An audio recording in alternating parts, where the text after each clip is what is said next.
Salut Internet, comment va? Bienvenue à toi, auditeur du podcast. Depuis l'été 2019, je me suis lancé dans ce projet appelé Let's Talk Venture, qui mettait en lumière les aventures des backpackers, voyageurs et aventuriers aux folles histoires. Mais avec la pandémie actuelle du Covid-19 et la remise en question du voyage, de nos déplacements et de nos modes de consommation, ça me semblait assez hors contexte de continuer ce projet avec cette ligne édito initiale. Mais, étant donné que faire des interviews avec des humains aux histoires rocambolesques, ça me manquait énormément, j'ai décidé pour cette série d'épisodes de me focaliser sur le fait de vivre à l'étranger. Qu'est-ce que ça fait de s'immerser dans une nouvelle culture, un nouvel environnement, de changer de mode de vie, bref, l'aventure internationale.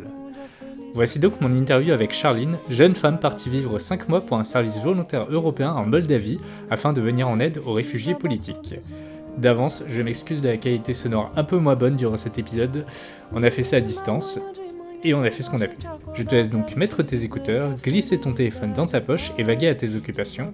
Et c'est parti, Let's Talk Venture with Charline. Allô? Oui, c'est bon, ça marche. Oui.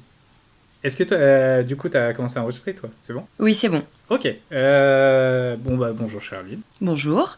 Est-ce que tu peux te présenter, s'il te plaît? Alors, je m'appelle Charline, j'ai bientôt 23 ans. Je suis diplômée d'une licence en sciences politiques à l'université Lyon 2 et du coup, je suis partie en tant que service volontaire européen en Moldavie pendant 6 mois. D'accord. T'es parti quand? Je suis partie en novembre 2019, du coup. D'accord, ça marche. Et novembre 2010. C'était il y a vraiment pas longtemps en fait. Mais t'es revenu quand? Bah, du coup, je devais revenir le 28 avril 2020.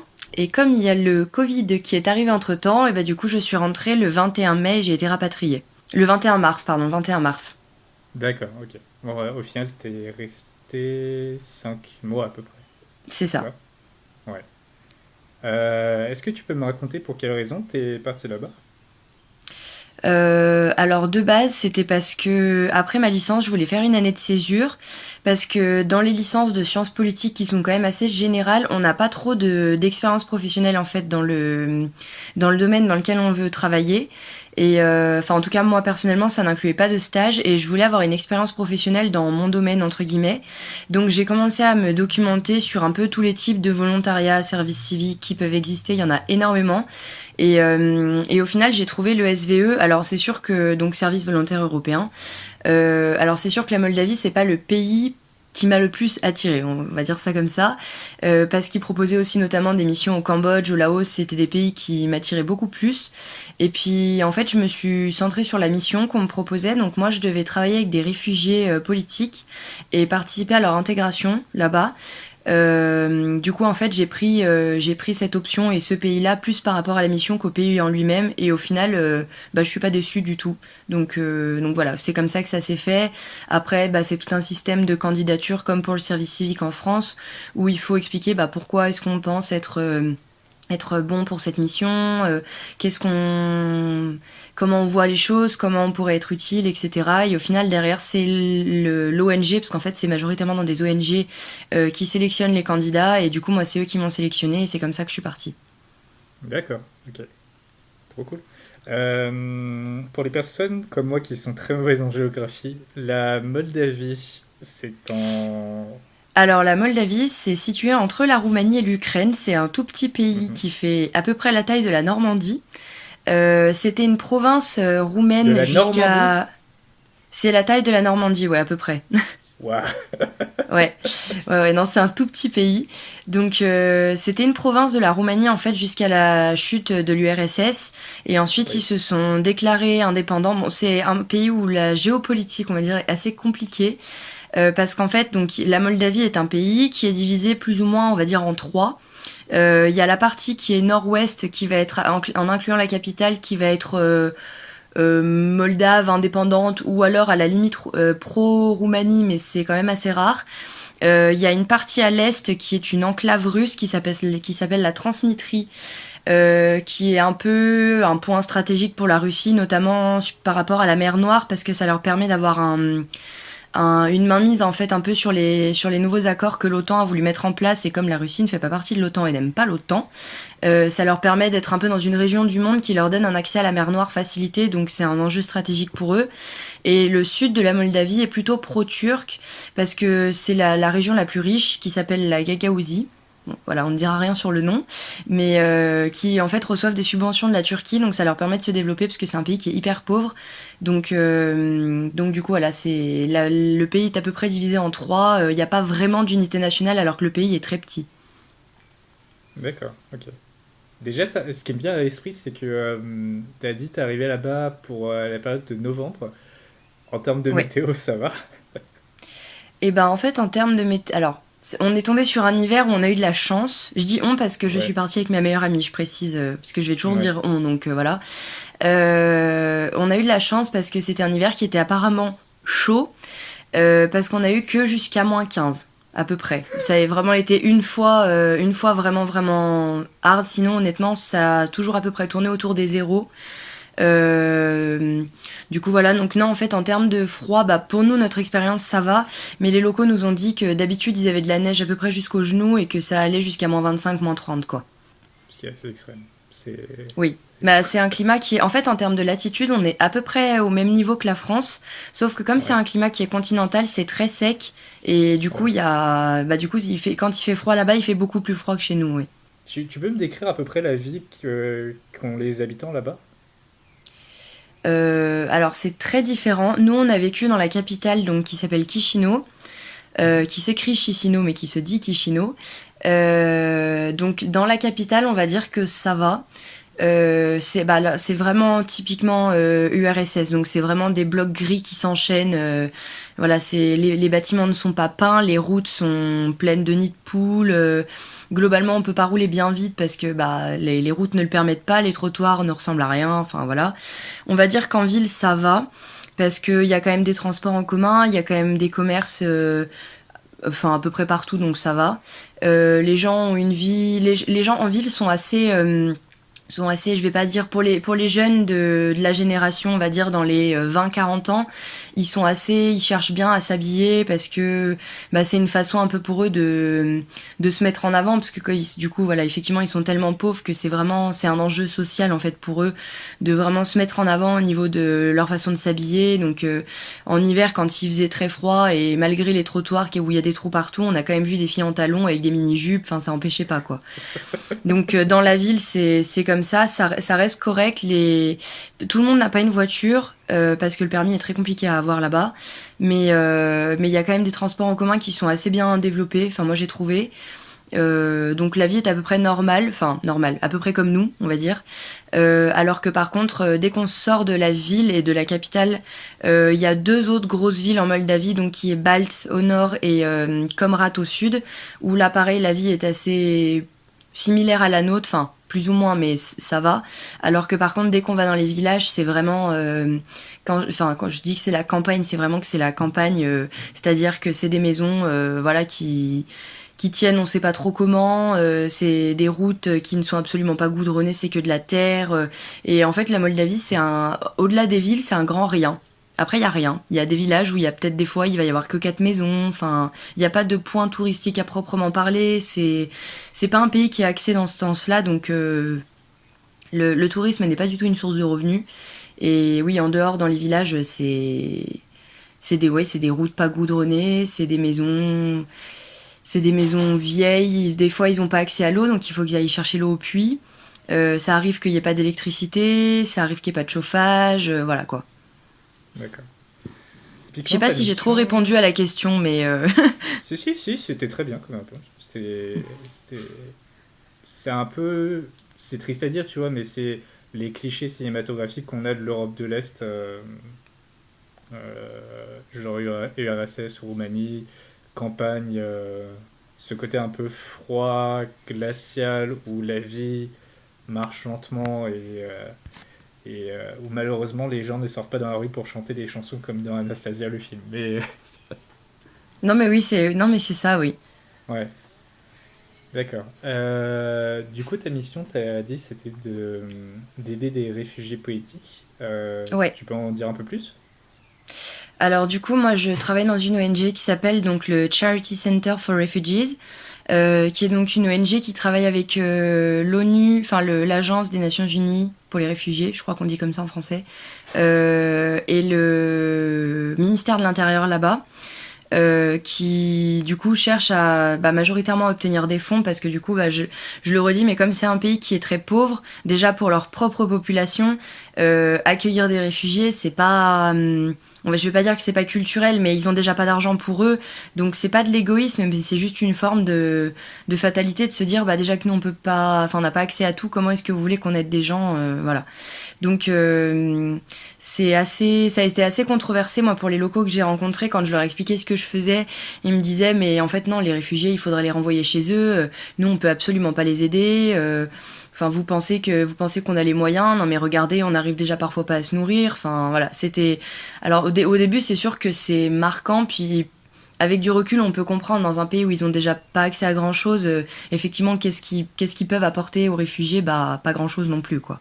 Donc, moi, ma mission, c'était, donc 2 jours par semaine, j'étais au bureau dans le centre de la ville, où je faisais un peu de tout ce qui était recherche pour la collecte de fonds, rédaction d'articles, traduction aussi, parce que il y avait certains réfugiés qui venaient par exemple d'Afrique noire, et du coup, donc ancienne colonie française, donc qui parlaient français, donc je faisais parfois de la traduction du français à l'anglais.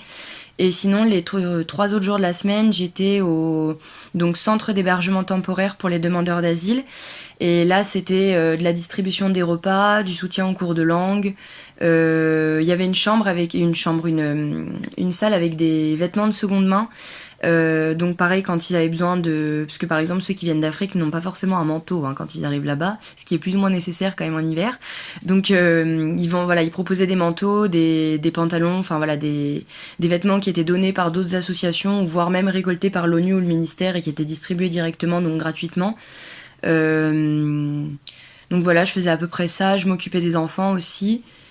Et voilà, à peu près en gros ce que je faisais. D'accord, ok. Est-ce que tu t'es renseigné pourquoi l'ONU avait décidé d'accueillir des réfugiés en fait en Moldavie?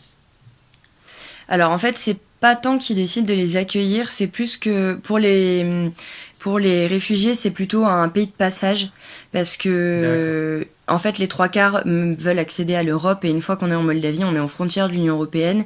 Et en Oui. général, le problème, c'est qu'il y en a beaucoup du coup qui restent bloqués ici. Donc soit il y en a qui vont essayer de changer de pays, donc de passer en Ukraine ou dans d'autres pays qui font pas partie de l'Europe, soit qui par fatalité en fait vont un peu rester là, mais c'est vraiment de la fatalité. C'est rare que ce soit un choix de vouloir s'arrêter ici. En général, les personnes qui viennent d'Afrique, c'est pour se diriger vers où en Europe? Les 3 quarts du temps, c'est quand ils arrivent en tout cas, au classique, c'est par la Grèce et l'Italie. Après, Ouais. ça dépend. Ceux qui parlent français vont forcément par facilité choisir d'aller vers la France. Mhm. Euh, Sinon, après, il y avait des Nigérians et des Nigériens. Alors, je sais qu'il y en a du Nigeria et du Niger, mais je sais plus jamais lequel appartient à qui. Il y avait des réfugiés de Côte d'Ivoire. Il y en avait quand même pas beaucoup d'Afrique noire. Après, c'est beaucoup des pays en stan, Ouzbékistan, Afghanistan, Turkménistan, Ouais. tout ça. Et il y a un peu d'Asie du Sud-Est aussi. Ça va à peu près de l'Inde au Bangladesh, aux Philippines. Enfin voilà. Mais non, pour les réfugiés d'Afrique noire, en fait, en général, c'est ils ont été bloqués aux frontières de l'Europe, et du coup, ils ont essayé de détourner pour arriver par un autre endroit. Mais non, effectivement, c'est pas du tout le circuit le plus court, quoi. D'accord, ok. Et est-ce que du coup tu peux me raconter aussi, parce que tu m'as déjà dit les activités que tu faisais, mais du coup tes journées se passaient comment là-bas en fait? Parce que je pense que ça variait tout le temps, Euh, mais c'est... Globalement, quand j'allais au centre pour les réfugiés, c'était dans le service volontaire européen. Ce qui est bien, c'est qu'on est en, c'est pas des gros horaires, c'est à peu près du 30 heures par semaine maximum. Donc, ce qui laisse aussi pas mal de temps pour découvrir le pays, ce qui est plutôt pas mal. Globalement, je commençais à peu près vers 9h30, 10h. J'arrivais au centre du coup à peu près à cette heure-là. Je faisais des cours de langue parce que du coup j'ai moi-même en tant que service volontaire européen eu le droit d'apprendre. En fait, on a le droit à des cours de langue de la langue du pays dans lequel on Ouais, va. Donc moi j'ai eu mes cours de roumain du coup parce qu'ils parlent roumain là-bas. J'ai eu des cours de roumain, je crois que c'était 20 ou 30 heures, je sais plus. Je crois que c'était 20 ou 30 heures, oui, je vais pas dire de bêtises, mais voilà. Donc j'ai appris du moins de quoi me débrouiller, au moins dans les magasins et dans les bus, on va dire ça comme ça. Et en fait, du coup, derrière, comme pareil, c'était des réfugiés qui commençaient des cours que moi j'avais pris. Ben, c'était plus simple parfois de s'aider, de traduire aussi parce que la prof parlait pas toujours très bien anglais, donc du coup je faisais aussi de la traduction pour leur expliquer. Donc j'étais un peu un appui, en fait je rajoutais une capacité linguistique à son cours qui permettait de traduire en plus. Donc ça, en général on commençait par ça. Euh, Après, souvent, je faisais un peu des activités pour les enfants parce qu'il y avait une pièce avec une salle de jeu, en fait, un peu ce format-là où, du coup, on faisait des activités, on essayait de jouer parce que c'est des enfants qui, pour la plupart, ne sont pas, du coup, allés à l'école. Ils étaient quand même assez jeunes, c'était à peu près entre 4 et 8 ans, je dirais, en général. Donc pas aller à l'école, ils ont pas eu de copains à l'école, voilà, ils ont pas un développement social comme nous on a pu avoir quand on était petit. Ils connaissent leurs frères et sœurs et puis ça s'arrête là quoi. Donc il manque un peu de diversité on va dire dans leur entourage. Donc le fait d'avoir quelqu'un qui vient de l'extérieur et qui parfois parle pas leur langue parce que j'ai appris quelques mots en russe, mais de là à communiquer, pas du tout. Parfois, c'était compliqué de communiquer avec eux, mais un enfant, voilà, il va montrer un jouet, on comprend très bien que ça veut dire je veux jouer à ça, et voilà, après on jouera à ça, quoi. Donc, ouais, je faisais donc pas mal d'activités avec les enfants aussi. Et après, en général, vers midi, les repas arrivaient, étaient livrés du coup par une cantine locale. Il fallait préparer les portions en fait pour chacun, avec une soupe, avec du pain, et après ils venaient chacun leur tour pour venir chercher leur repas. Il fallait qu'ils signent le registre et on leur donnait leur repas. Et du coup, voilà. Et en général, on partait après la distribution des repas. D'accord.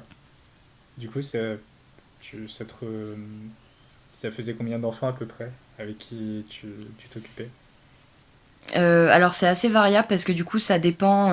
Par exemple, il y avait quatre frères et sœurs avec qui moi j'ai beaucoup accroché, qui étaient ouzbeks, qui étaient de deux mamans et d'un papa, donc c'était un trouble. Et étonnamment les deux mamans s'entendaient très très bien. Donc c'est vrai que moi au début ça m'a fait bizarre parce que forcément c'est pareil, c'est pas culturel chez nous.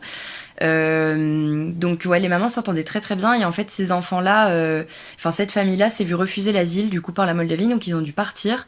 Et donc en fait c'était assez variable parce que ça dépend de qui arrive, qui part, qui reste. Enfin, mais je dirais que généralement en tout, je devais en avoir 5 ou 6 à peu près. Ça D'accord. variait, mais à peu près 5 ou 6 en général. Ouais. Et t'avais des cours en plus avec eux de langue, c'est ça? J'ai eu des cours de roumain du coup et le russe ça a été plutôt je vais dire par envie personnelle même si j'ai pas été très très loin. Disons que j'ai appris l'alphabet, c'est déjà pas mal, ça me permettait au moins de déchiffrer certains mots qui s'ils étaient pas trop loin du français ou de l'anglais je pouvais comprendre quand on les disait en fait.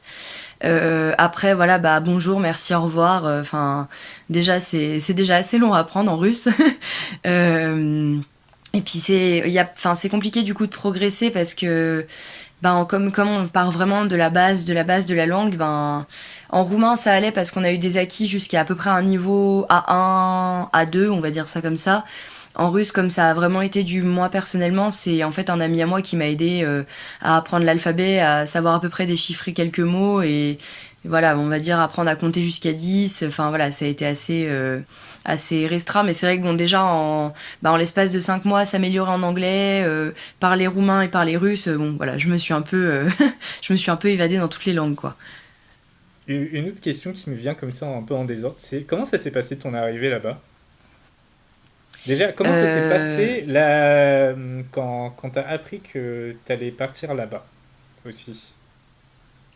alors comment ça s'est passé? En fait, c'est mon ONG du coup qui m'a dit que j'étais sélectionnée.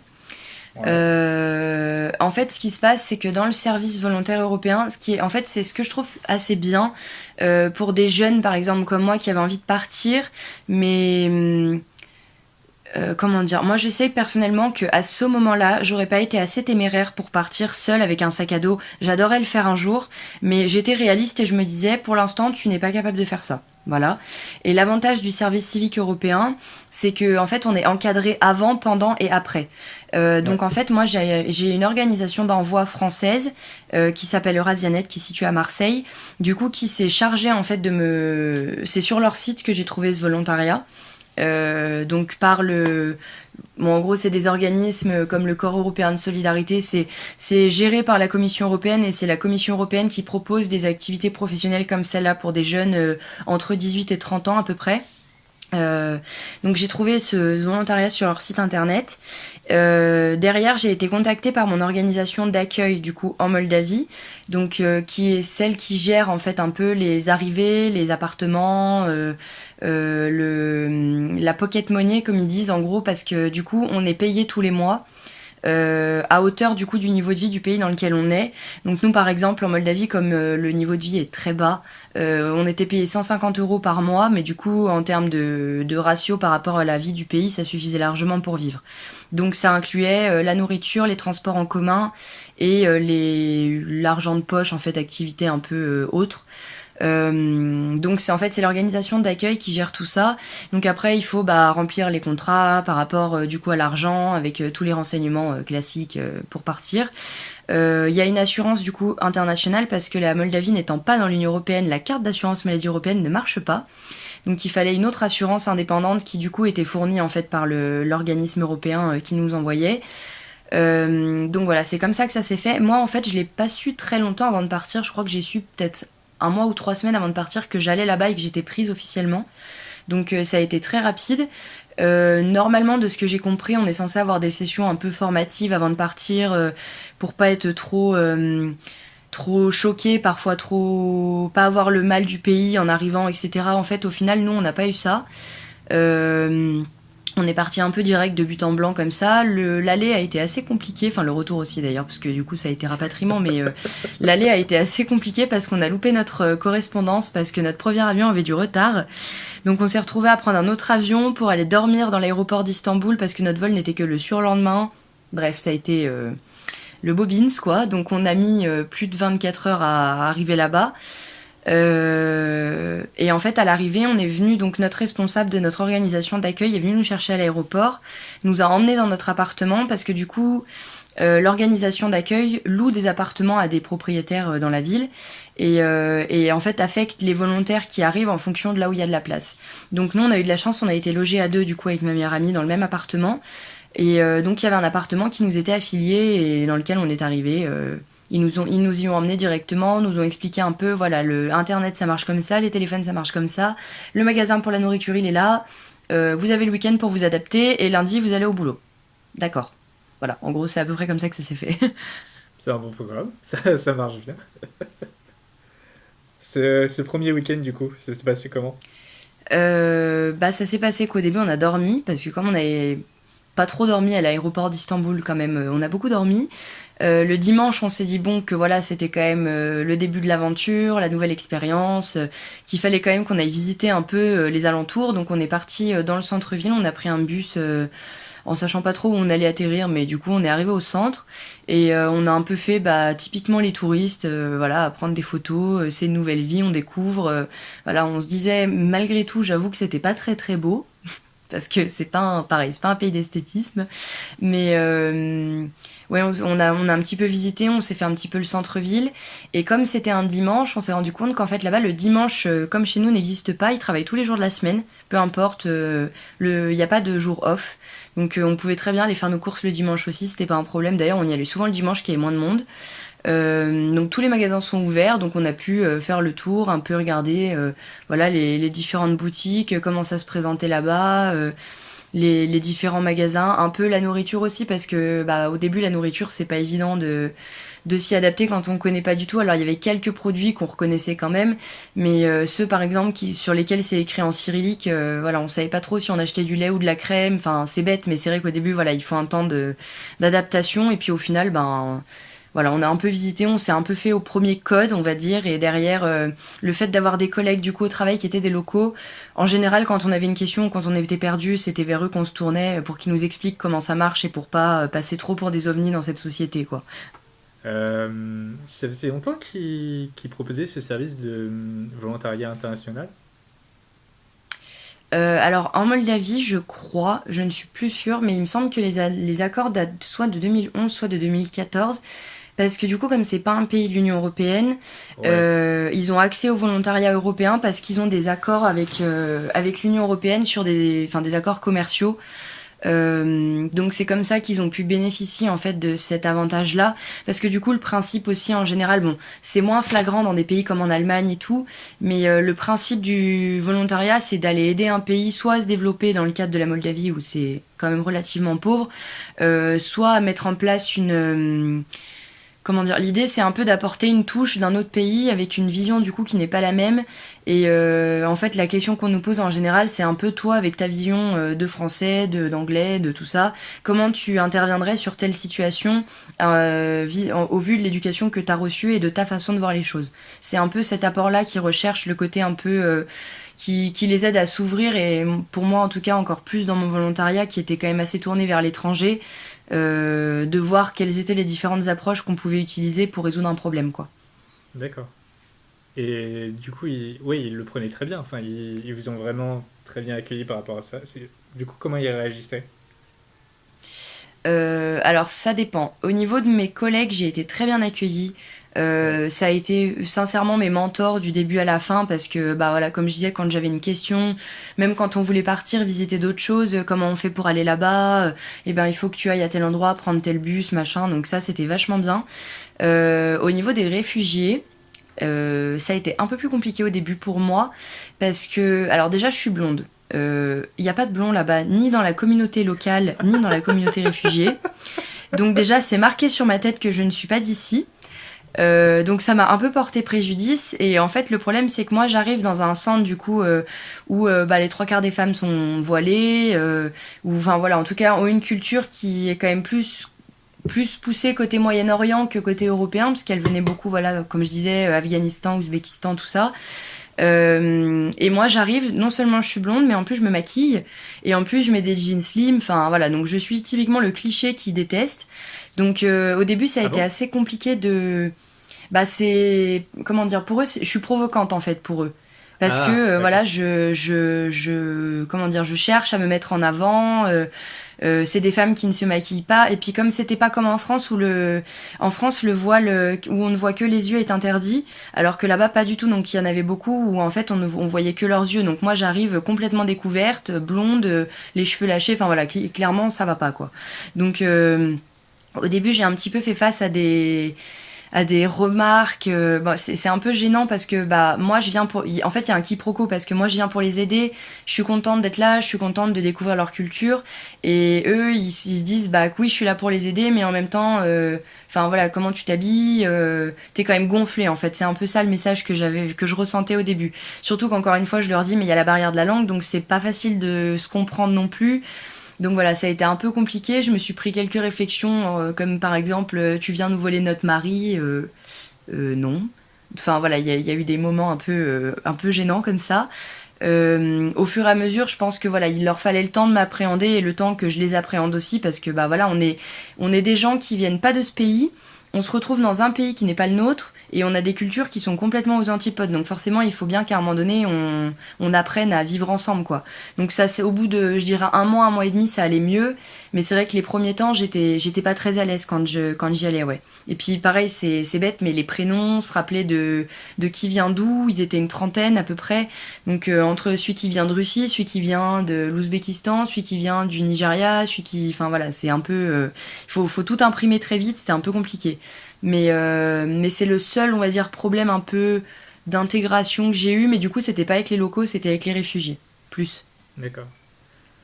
Euh, J'avais cette question qui m'a trotté dans la tête quand tu m'avais raconté ce que tu avais fait. Comment t'as géré, toi, ce, de pas sombrer dans l'émotionnel triste de la situation? Je disais par rapport aux réfugiés ou par rapport à mon arrivée Non, par rapport aux réfugiés, parce que j'ai cette théorie, tu vois, que les émotions, c'est quelque chose de très contagieux.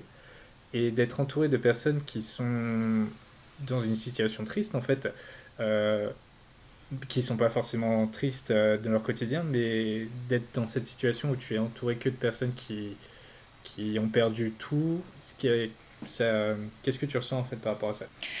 Alors du coup, pour répondre à ta question, en fait, moi, j'ai eu, entre guillemets, on va dire, une facilité, c'est que quand j'ai eu 18 ans, j'ai commencé à travailler dans un hôpital en tant que KSH, donc femme de ménage.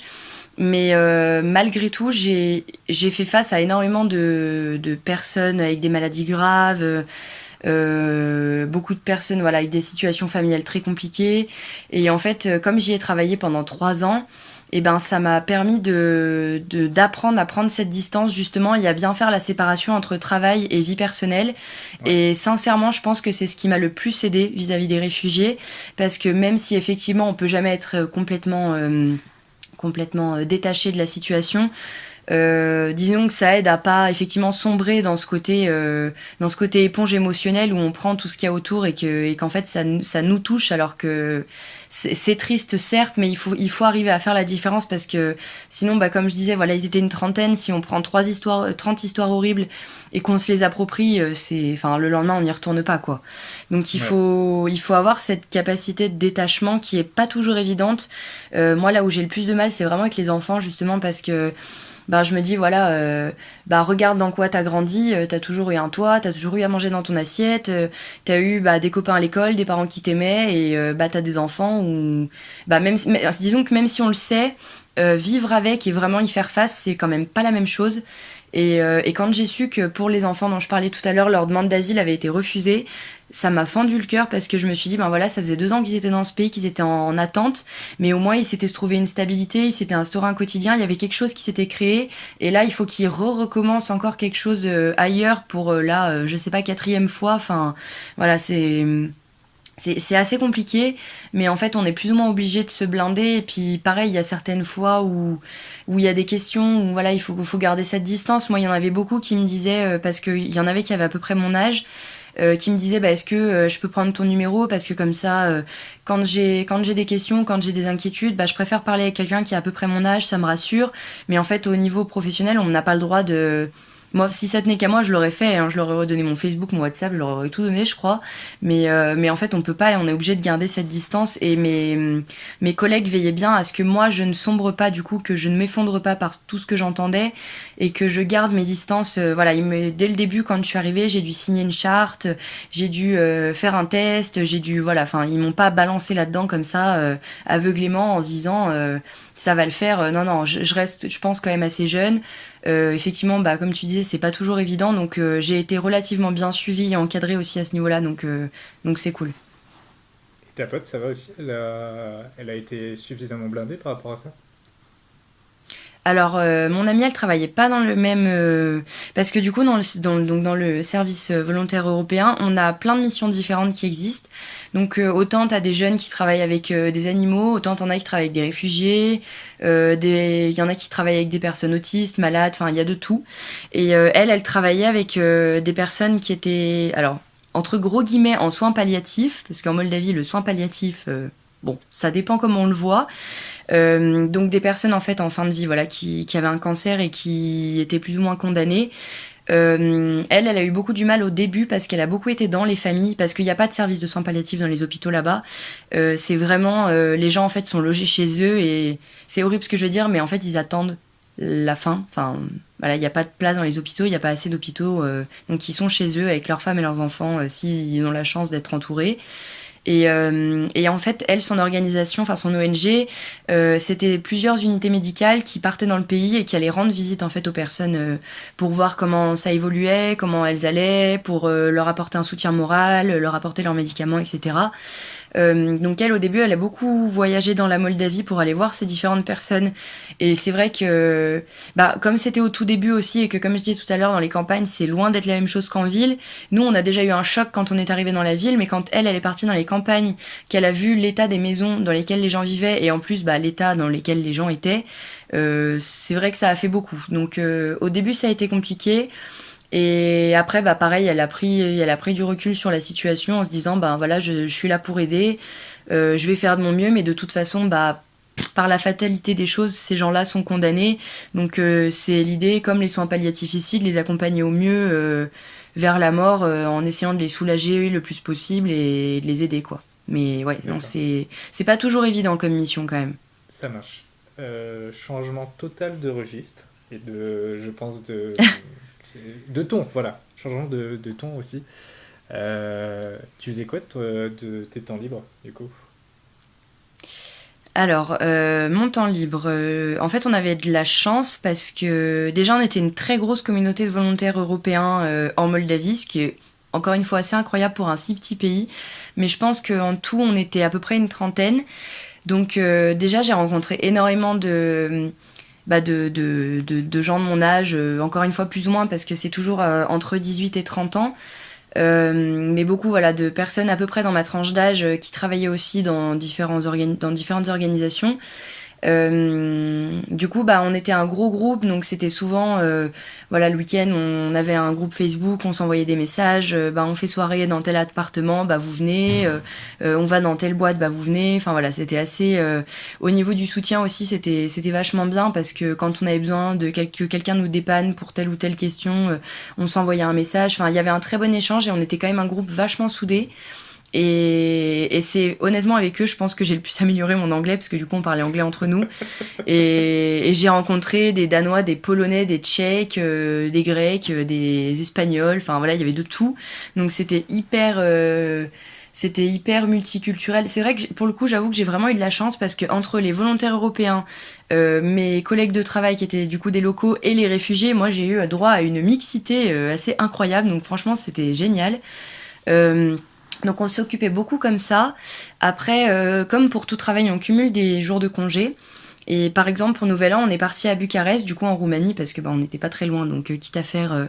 Donc on a fait 5 ou 6 jours à Bucarest où on a visité. On a fait le palais du dictateur Ceausescu. Voilà, on a fait les visites du communisme qui expliquent un petit peu voilà l'histoire, comment ça se passait sous l'URSS, etc. Donc j'ai eu la chance de partir en Roumanie et j'ai aussi eu la chance de partir en Ukraine. En fait, dans le service volontaire, on a une session formation entre guillemets obligatoire, qui est un peu une réflexion sur l'après. Comment se servir de son expérience dans un CV, qu'est-ce qu'on compte en faire, comment on l'a vécu, enfin voilà. Et du coup, notre session de formation, elle se faisait à Kiev. Et du coup, on s'est dit, bah, vu qu'on est à Kiev, on va profiter, on va prendre quelques jours en plus, et puis on va rester sur Kiev pour visiter. Et c'est à ce moment-là que le Covid est arrivé et a foutu tous nos plans en l'air. Mais on devait rester à Kiev du coup 5 jours de plus que notre training. Et au final, on a dû rentrer parce que nos organisateurs nous ont dit vous allez déjà devoir rentrer dans un pays dont vous n'êtes pas citoyen. Alors on avait une autorisation de résidence sur le territoire. On avait une carte en fait qui nous autorisait à rester en Moldavie sur un an.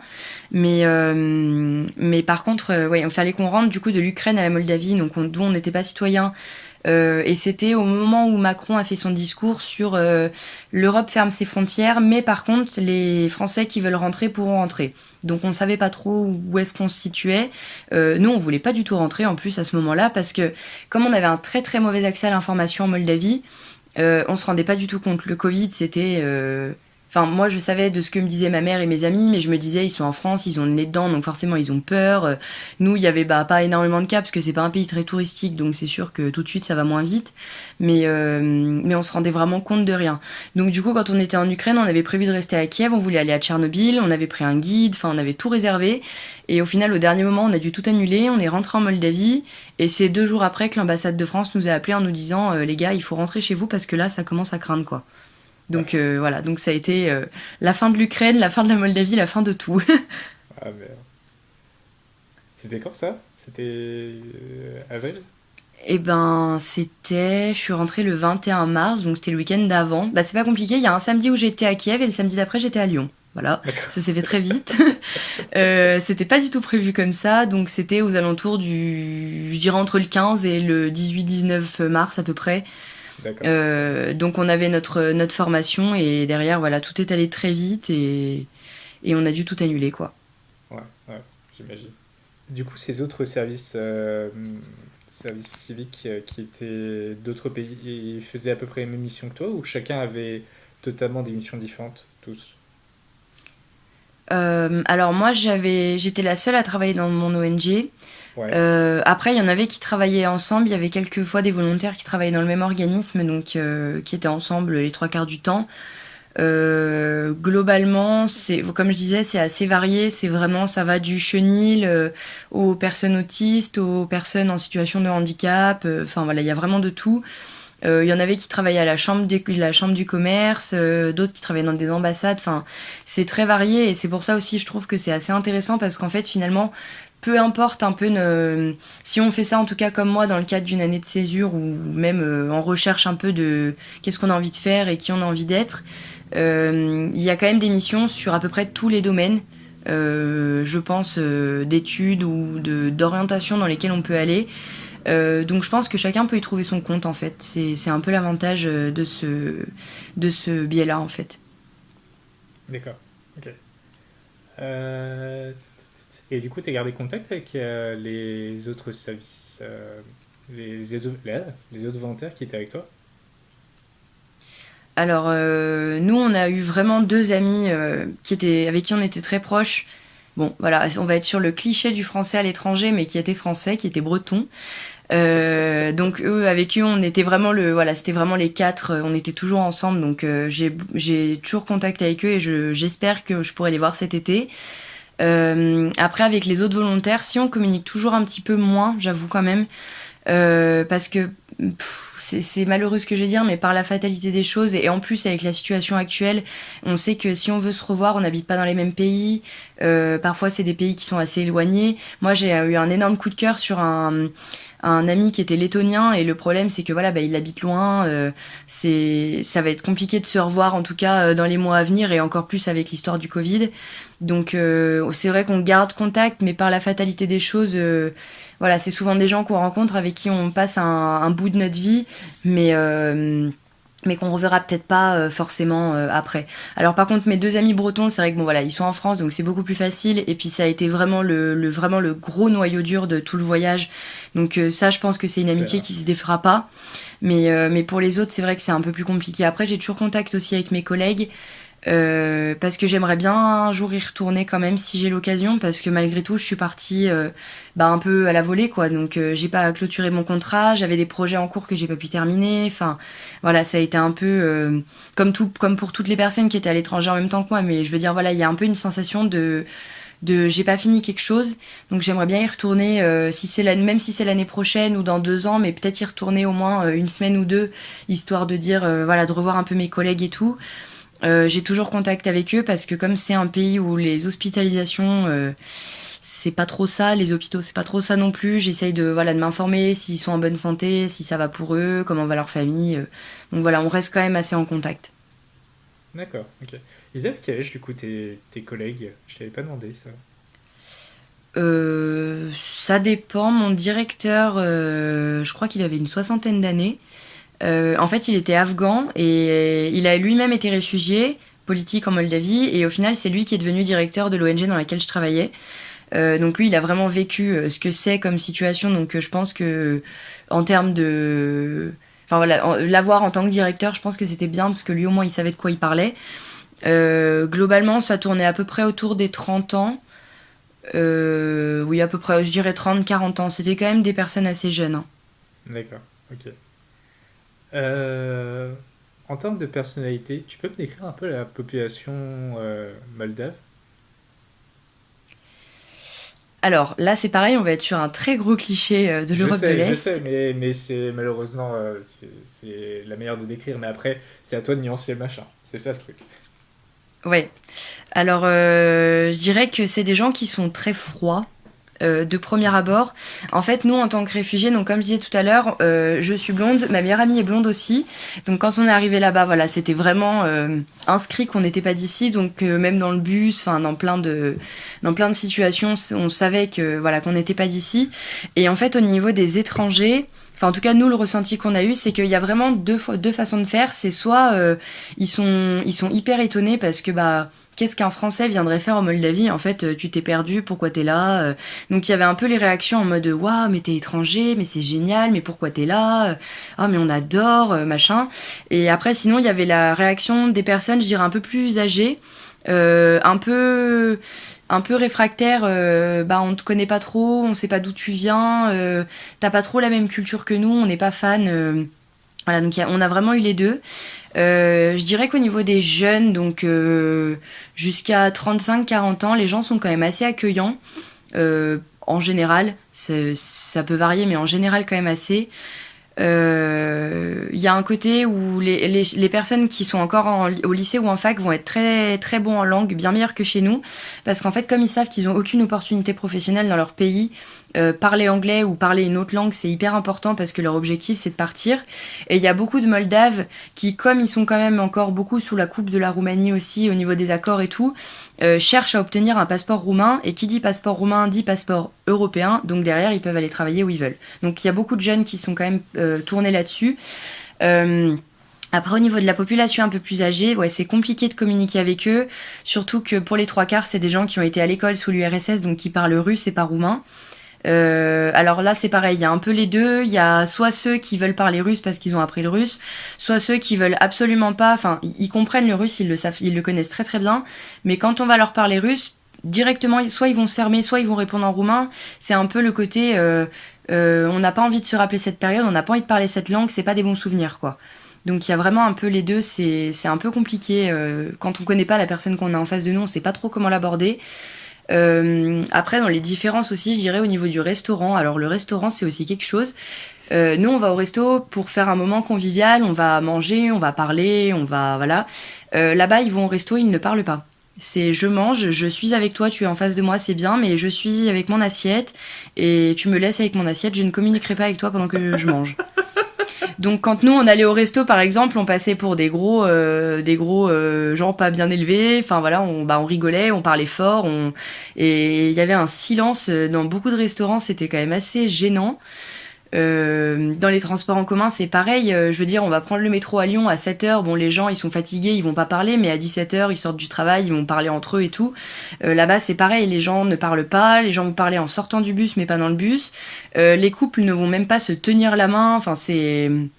Il y a un côté très... On sent quand même qu'il y a eu du conditionnement à un moment donné et que on ne va pas montrer ses sentiments en public, on ne va pas...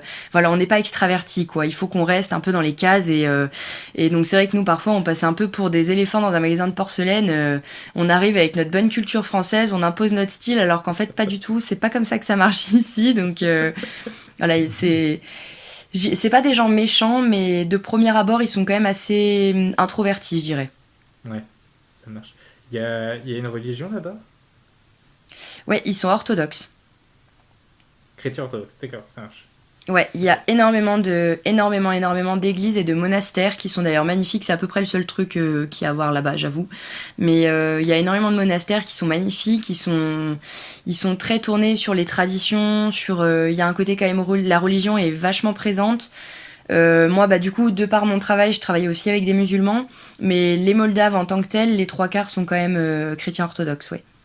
Ça se passait comment, ce choc culturel religieux entre les immigrés musulmans et les locaux chrétiens? Bah en fait ça va, honnêtement, j'ai pas été trop choquée. Après bah voilà, moi je pars du principe que je vais dans un pays dans lequel il y a des traditions, bah il faut faire avec les traditions aussi du pays parce que bah je suis pas chez moi, je respecte la façon dont les gens vivent et et je vais pas venir imposer ma vision française. Donc par exemple pour entrer dans les églises orthodoxes, il fallait que pour les femmes on se couvre la tête, pour les hommes on se découvre la tête.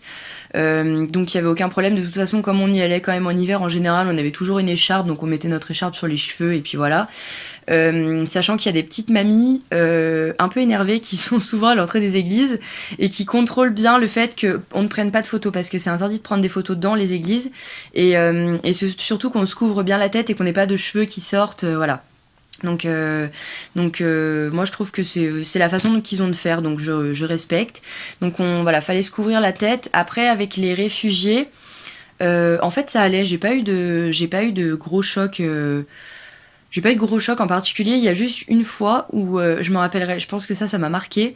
On partait en meeting avec mon chef et on remplit la voiture, enfin voilà, on met les papiers, les dossiers, les trucs.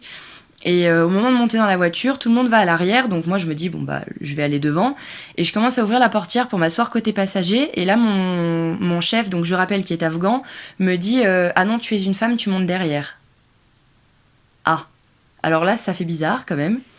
Je me suis dit bon, il est afghan, il a grandi avec les talibans, je pense que le féminisme c'est pas du tout dans son dans son idée, donc je me suis dit bon c'est pas grave, tu montes derrière, tu vas t'asseoir derrière, mais c'est vrai que sur le coup j'ai quand même bugué. J'avoue que j'ai eu un moment où je me suis dit ah ouais bon d'accord ok bon bah j'y vais mais parce que de toute façon c'est pareil on n'a pas eu la même éducation, on n'a pas du tout vécu la même chose.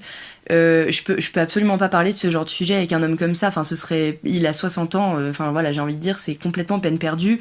Donc bah encore une fois voilà j'ai fait ce qu'il m'a dit. Ça m'a coûté j'avoue mais j'ai fait ce qu'il m'a dit et mais voilà, c'est vraiment le seul parce que du coup, bon, voilà, il m'a expliqué en Afghanistan, c'est comme ça que ça se passait.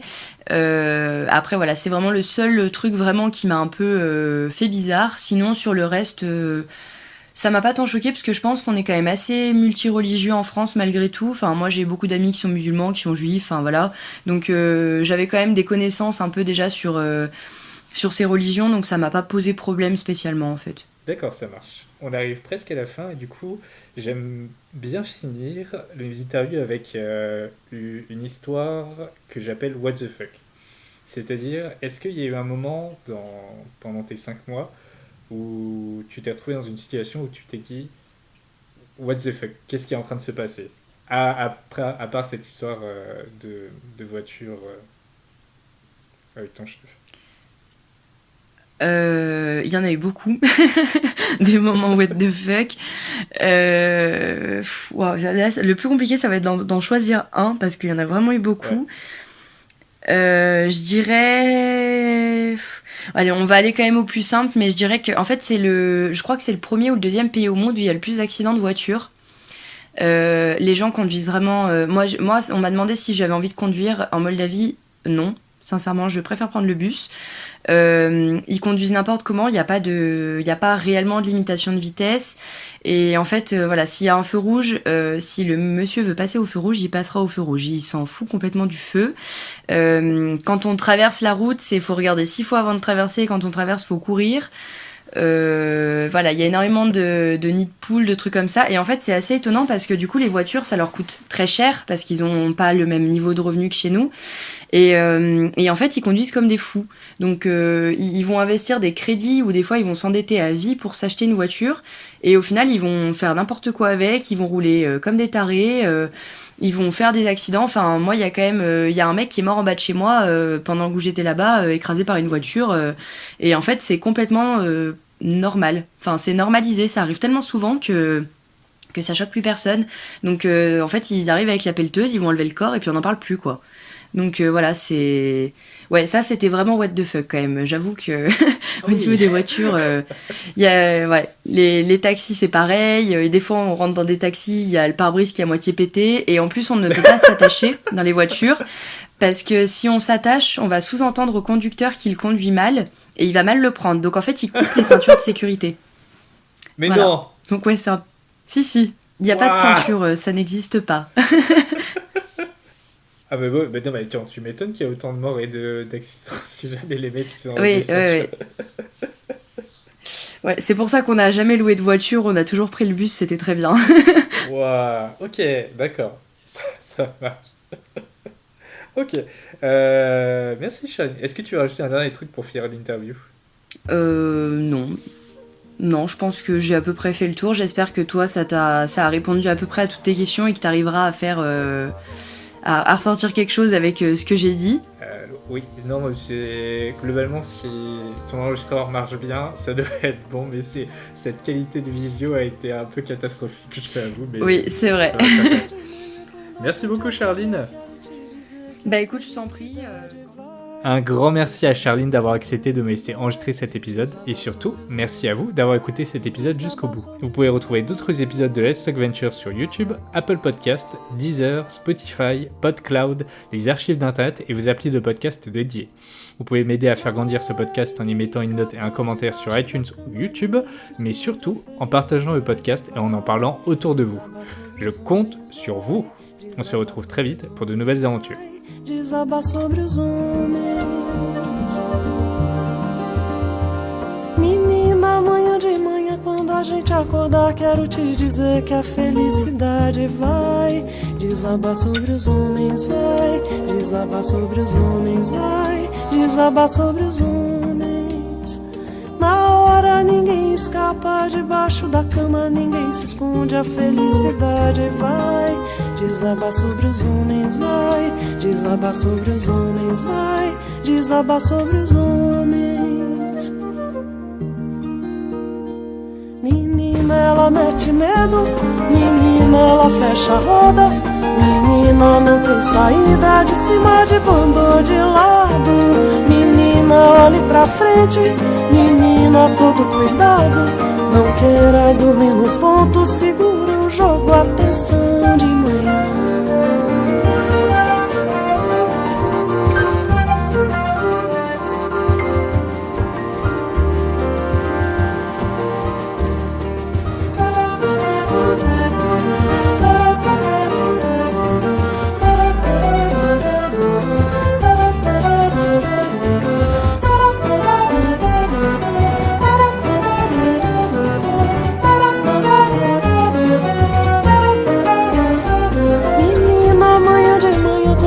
Acordar, quero te dizer que a felicidade vai desabar sobre os homens, vai desabar sobre os homens, vai desabar sobre os homens. Na hora ninguém escapa, debaixo da cama ninguém se esconde, a felicidade vai desabar sobre os homens, vai desabar sobre os homens, vai desabar sobre os homens. Menina, ela mete medo, menina, ela fecha a roda, menina, não tem saída, de cima, de bando ou de lado. Menina, olhe pra frente, menina, todo cuidado, não queira dormir no ponto, segura o jogo, atenção de manhã.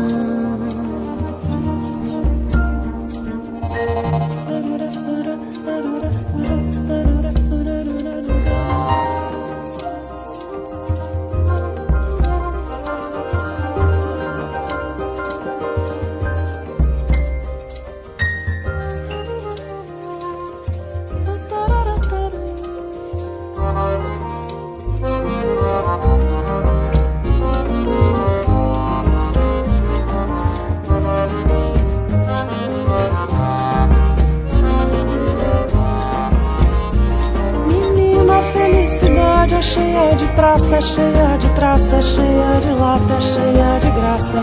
Menina, felicidade é cheia de pano, é cheia de pena, é cheia de sino, é cheia de sono. Menina, felicidade é cheia de ano, é cheia de hiena, é cheia de hino, é cheia de ono. Menina, felicidade é cheia de ano, é cheia de en, é cheia de in, é cheia de ono. Menina, felicidade é cheia de a, é cheia de a, é cheia de i, é cheia de a, é cheia de a, é cheia de é cheia de i, é cheia de a, é cheia de a, é cheia de é cheia de i, é cheia de a, é cheia de a, é cheia de é cheia de i, é cheia de a, é cheia de a, é cheia de é cheia de i, é cheia de a, é cheia de a, é cheia de é cheia de i, é cheia de é cheia de a, é cheia de